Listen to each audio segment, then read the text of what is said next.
There is a specific type of question that when you ask a woman, her heart rate actually changes. Not because it's romantic, not because it's flirty, not because you complimented her eyes for the 10th time this week. It's because that question does something almost no one does anymore. It makes her feel seen. I've spent years studying the physiology and psychology of attraction. What actually happens in the female brain and body when connection is real versus when it's performed. And I can tell you, as a doctor, as a scientist, and honestly, as a woman, most men are asking the wrong questions entirely. They ask, "How was your day?" They ask, "What do you do for fun?" Safe, forgettable, interchangeable with a stranger at a bus stop. But there are certain questions, backed by real psychological research on intimacy, vulnerability, and attachment, that trigger something deeper. They light up the parts of her brain associated with trust, desire, and emotional safety all at once. By the end of this video, you're going to know exactly what those questions are, why they work on a biological level, how to deliver them so they land naturally instead of sounding rehearsed, and how to avoid the mistakes that quietly kill attraction before it even starts. Stay with me until the end, because I'm also going to walk you through what an actual conversation using these questions sounds like, word for word, so you're not left guessing how to use any of this.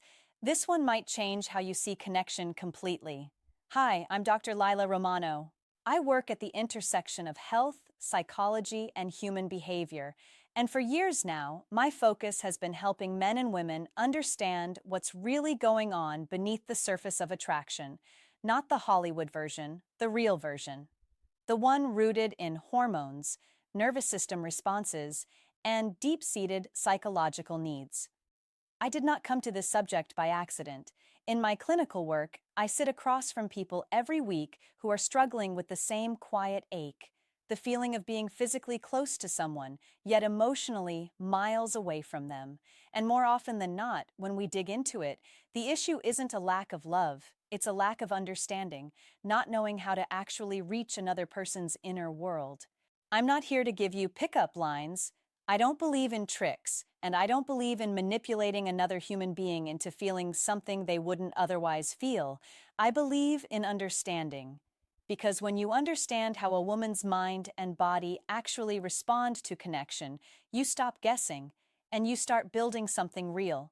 So if you're someone who's tired of surface-level conversations that go nowhere, if you've ever felt like you're doing everything right, dressing well, being polite, being successful, but she just doesn't seem pulled toward you the way you want her to be, this video is going to give you the missing piece. Let's get into the science first, because I want you to actually understand this, not just memorize a script. The problem: why most conversations fail. Here's the biological truth. Attraction is not just about looks, status, or charm. Those things open the door. They get you the first glance, the first smile, maybe even the first date. But what makes a woman crave someone? What makes her think about you when you're not even in the room? What makes her reread your last text message twice is a nervous system response called limbic resonance. Limbic resonance is the sense of feeling emotionally in sync with another person. It's the reason two people can sit in silence together and it feels comfortable, while with someone else, even the most exciting conversation can feel strangely hollow afterward. And here's what's fascinating. This resonance is triggered not by impressive facts about you, not your job title, not your car, not your gym routine, not even your looks. It's triggered by how she feels about herself when she's around you. Let that sink in for a second because it changes everything about how you should be thinking about conversation. The goal was never to make her think, "Wow, he's impressive." The goal is to make her think, without even realizing it, "Wow, I feel more myself around him." Most men, without realizing it, spend their conversations trying to impress, talking about their achievements, their goals, their plans, their opinions on everything from politics to protein intake. And listen, I'm not saying confidence and ambition don't matter. They absolutely do. I'll come back to that. But information doesn't create intimacy. Emotional exposure does. Think about the best conversation you've ever had with anyone, a friend, a family member, even a stranger on a plane. I'd bet it wasn't a conversation where someone listed their accomplishments.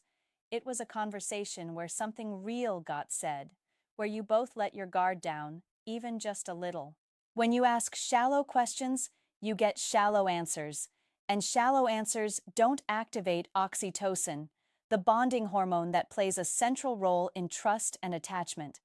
But when you ask questions that require a woman to actually think, to access memory, emotion, or imagination, her brain releases a completely different chemical cocktail. Dopamine for the novelty of being asked something unexpected, oxytocin for the trust that builds when she opens up and nothing bad happens, and sometimes a small, manageable amount of cortisol, the good kind, the kind that comes bundled with vulnerability and makes the moment feel significant rather than forgettable. That combination, novelty, trust, and meaningful vulnerability, is the exact chemical signature of craving. It's the same neurochemical pattern researchers see in the early magnetic stages of falling in love. So the problem isn't you. The problem is that nobody ever taught you which questions actually create this response. Most of us were taught small talk. Nobody sat us down and said, here is what actually creates closeness. Today, that changes. The 4 categories of craving-inducing questions. I've broken this down into 4 categories based on attachment psychology and communication research. Each one taps into a different emotional need, and together they build on each other like layers of a foundation. Let's go through them one at a time, and I'll give you real examples for each. 1. The identity question. Instead of asking, "What do you do?" which invites a rehearsed resume-style answer, ask something like, "What's something you used to love doing as a kid that you kind of miss now?" Or a variation, "If you could spend a whole Saturday doing anything with 0 responsibilities, what would that look like?" This question does something fascinating. It bypasses her public self, the polished version of her she presents at work, on social media, or on a first date, and it reaches into her core identity, the version of her that existed before the world told her who to be. Neurologically, this activates the medial prefrontal cortex, the region of the brain tied to self-reflection and personal meaning. When someone asks about her job title, she gives a rehearsed answer, one she's given 100 times before, on autopilot.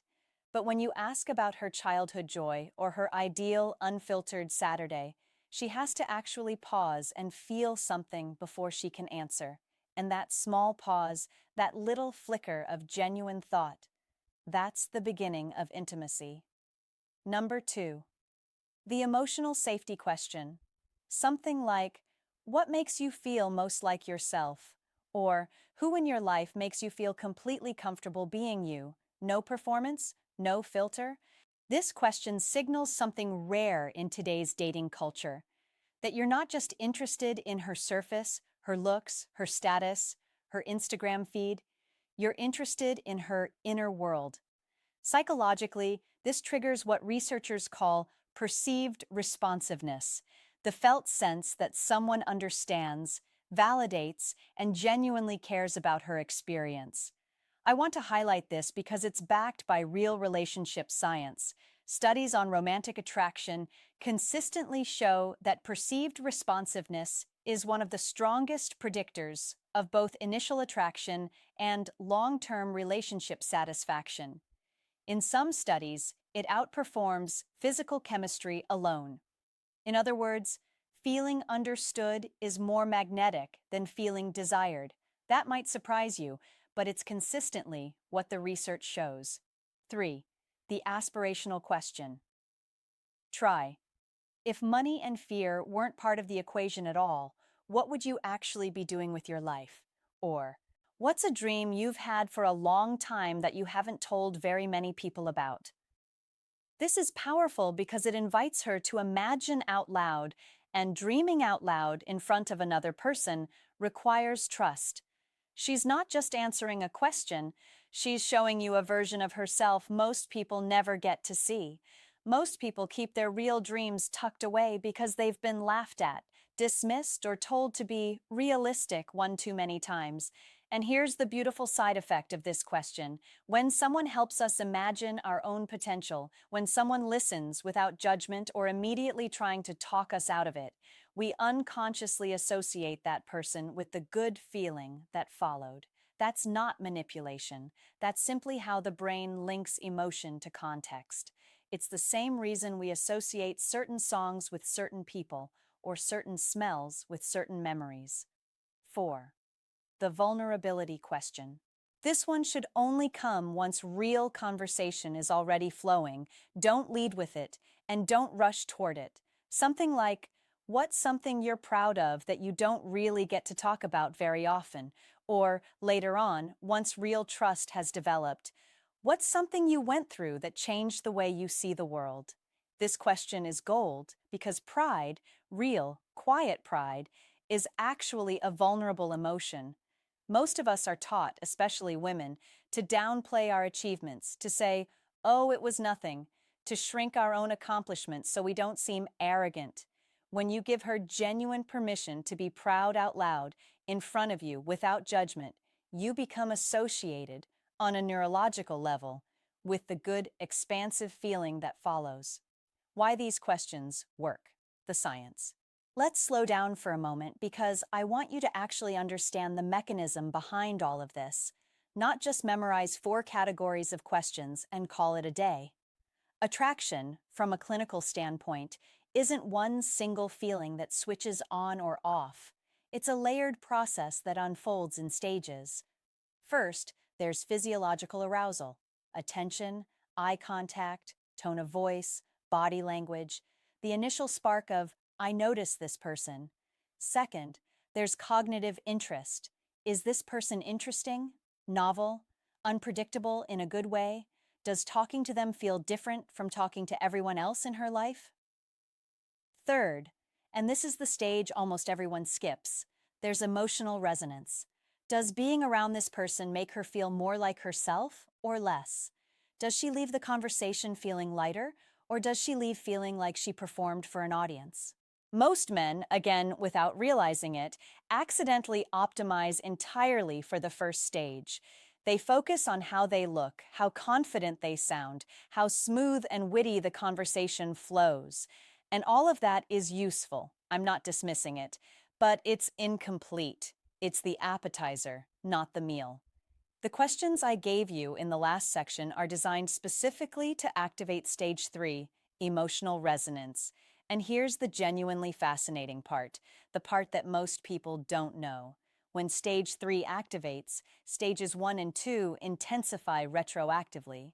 In plain terms, when a woman feels emotionally resonant with you, she will literally find you more physically attractive than she did 20 minutes earlier, before that emotional connection existed. This isn't wishful thinking on my part. It's well documented in attraction psychology. Part of it relates to a phenomenon sometimes called the misattribution of arousal, and part of it is simply genuine emotional bonding, rewriting her perception of you in real time.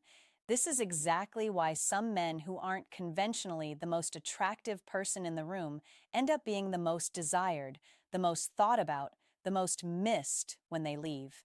It's not mysterious, and it's not luck. It's neuroscience applied through conversation. I also want to touch briefly on the role of the nervous system here, because it matters.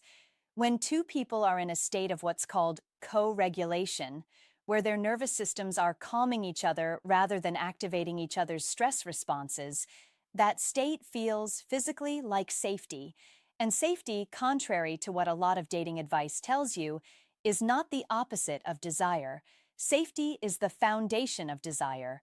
You cannot build lasting, deep attraction on a nervous system that feels guarded or unsafe. The questions we've discussed are, at their core, a way of signaling safety while still creating enough novelty and depth to keep things exciting. How to ask these questions. The delivery matters. Now, I need to give you an important caution here because how you ask these questions matters just as much as which questions you ask. I've seen men take great questions and completely undercut them with poor delivery, and I don't want that to happen to you. Rule 1. Don't interrogate. These are not a checklist to fire off one after another like you're conducting a survey. Let the conversation breathe. Ask one question, then actually listen with your face, your body language, your genuine follow-up questions. If she mentions she used to paint as a kid, don't immediately move to your next scripted question. Ask, do you still paint at all? What happened to that? Show her through your response that you were actually listening, not just waiting for your turn to speak. Rule 2. Match vulnerability with vulnerability. If you ask her something deep and meaningful and then deflect or joke your way out of it when she turns the same question back on you, you break the trust you just started building, often instantly. Attraction is built through reciprocal exposure. You have to be willing to answer your own questions honestly too, even when it feels a little uncomfortable. Especially when it feels a little uncomfortable. Rule 3. Timing matters a lot. Don't open a first conversation with, what's something you're proud of that you don't talk about often? That's a third or fourth conversation question, not a first 5 minutes question. Build up gradually. Identity questions first, safety questions next, and aspiration and vulnerability questions once real trust is genuinely forming.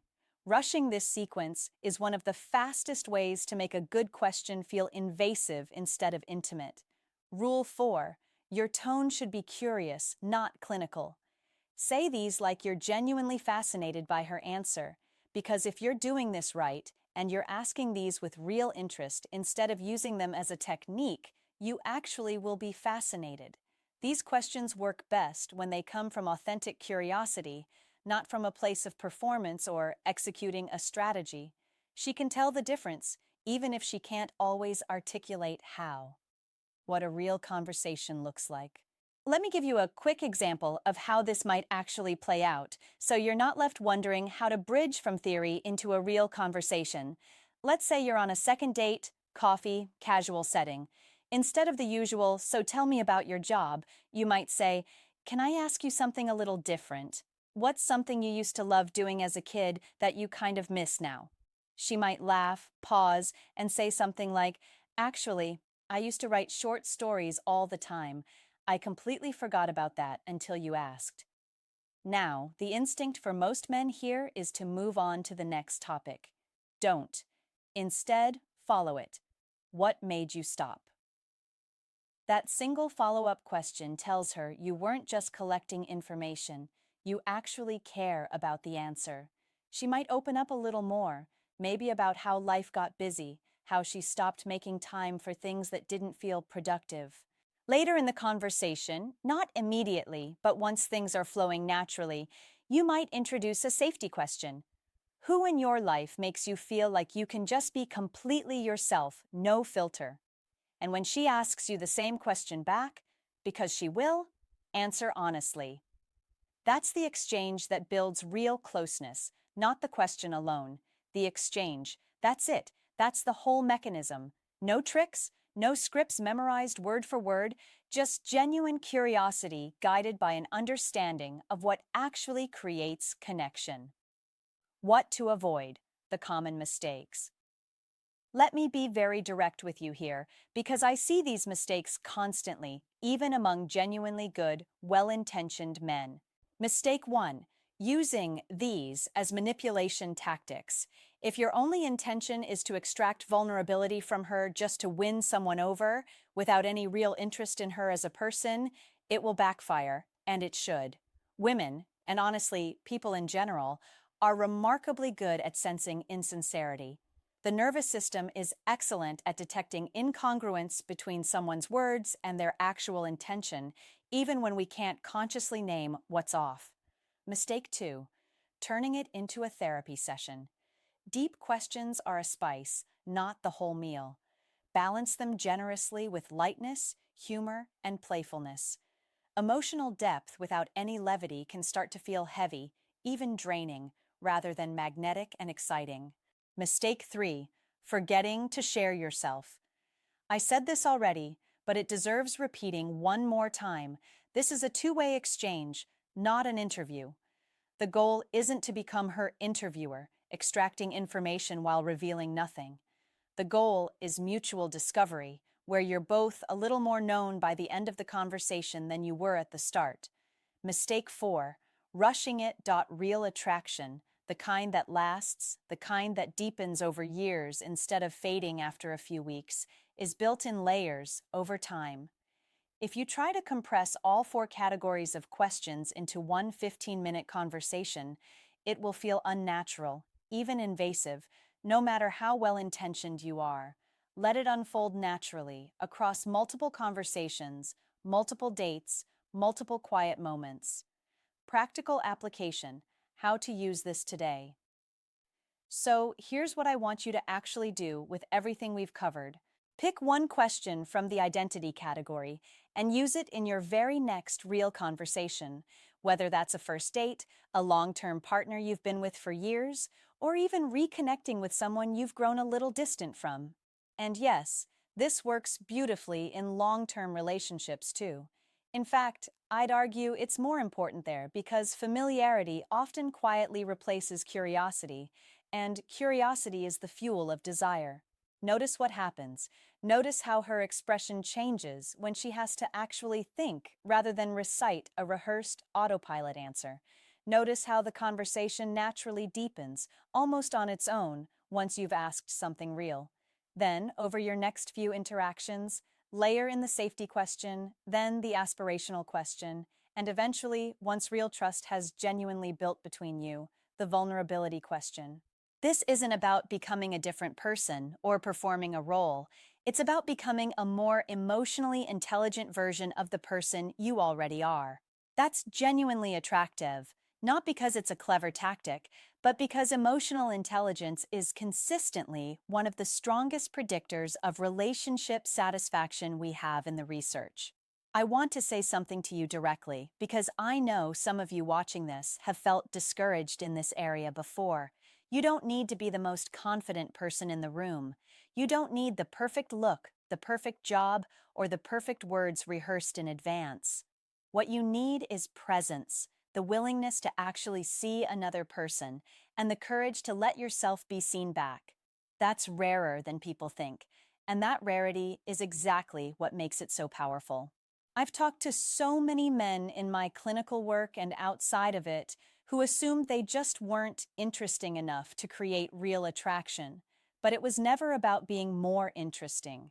It was about being more curious. Those are two very different things, and the second one is something absolutely anyone can learn at any age, regardless of where you're starting from. You're capable of this.